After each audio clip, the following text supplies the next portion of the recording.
Yo guys, welcome back to the Collective Bikes YouTube channel. My name's Callum Bibby and today we're going to teach you how to err.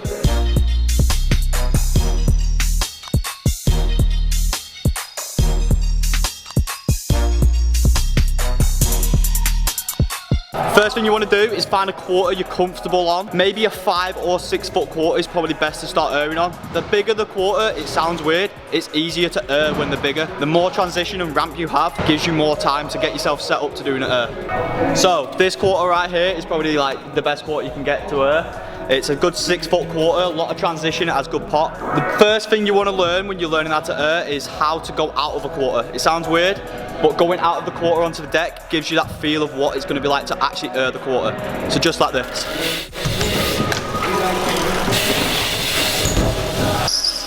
And having an RT1, having a Collective Bikes RT1 helps massively. One of the best tips I can give you on how to err is when you're coming up the quarter, it's not about how fast you're hitting the quarter, it's about how much you pump. So you might think going at the quarter full pelt is going to be your best bet to do a high err or just a normal err, but it's nothing to do about the speed, it's all to do about your pump.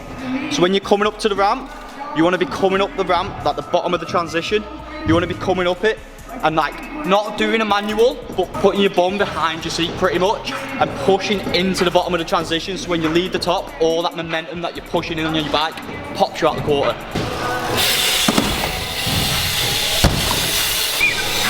So one thing you might start doing when you learn how to err is when you're going up the ramp, you're not letting your back wheel leave. You're letting your front wheel get to the coping and then you're pulling off to do the err straight away. That's the biggest no-no you can do when you learn how to err. It does not work and it puts you in a bad situation because all that momentum you're using to pump up the ramp, as soon as your front wheel hits the top of the coping and you pull, you're just going to come away from the ramp. You want to be able to go up the transition, pump as hard as you can, use all your momentum to go out the quarter, wait till your back wheel has left the quarter to then start erring across the quarter.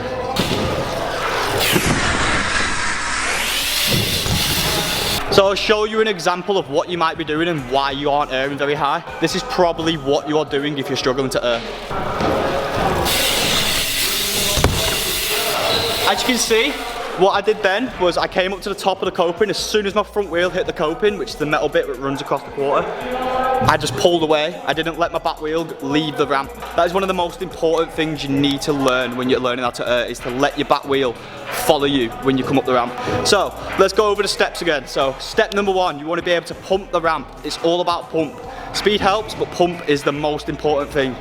So as soon as you hit this transition, you want to be like not pulling back into a manual, but like on the back of your bike and pushing through the bottom of the transition. All that work for him to say yo. The next step is when you're leaving the quarter and you hit the coping, make sure your back wheel is the last thing to leave. Do not pull as soon as your front wheel.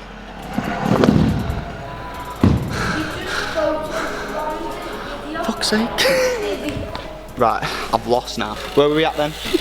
Where are we at then? They've ruined my day, these scooter kids, bro. Need an RT1, what are they doing on them scooters?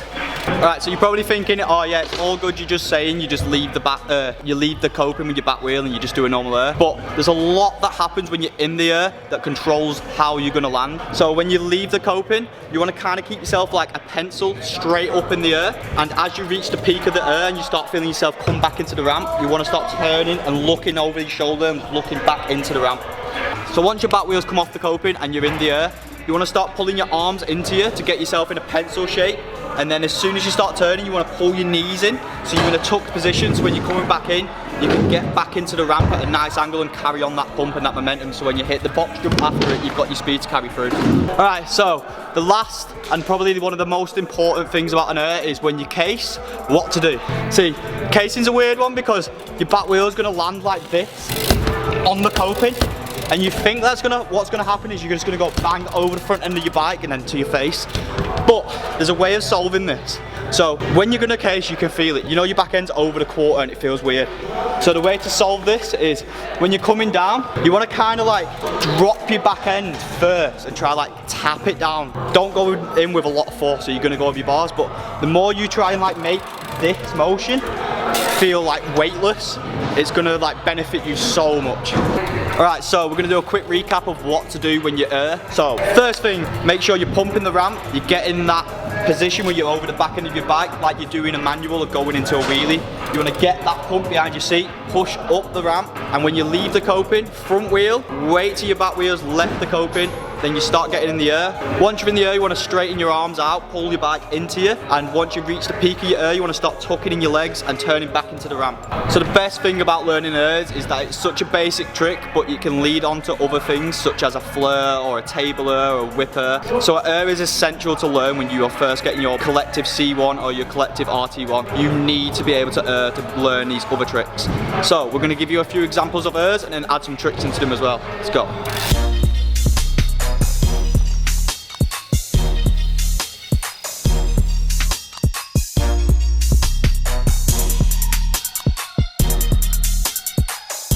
So airing is like, it's a learning curve, there's a lot that goes into it, there's a lot of time that goes into it, so the more you practice, the more you carry on doing it, it's going to get easier. You will case, you will land flat, but that's just a part of the game. You're getting into BMX, it's a whole part of the game. And just remember to keep practicing and keep yourself going.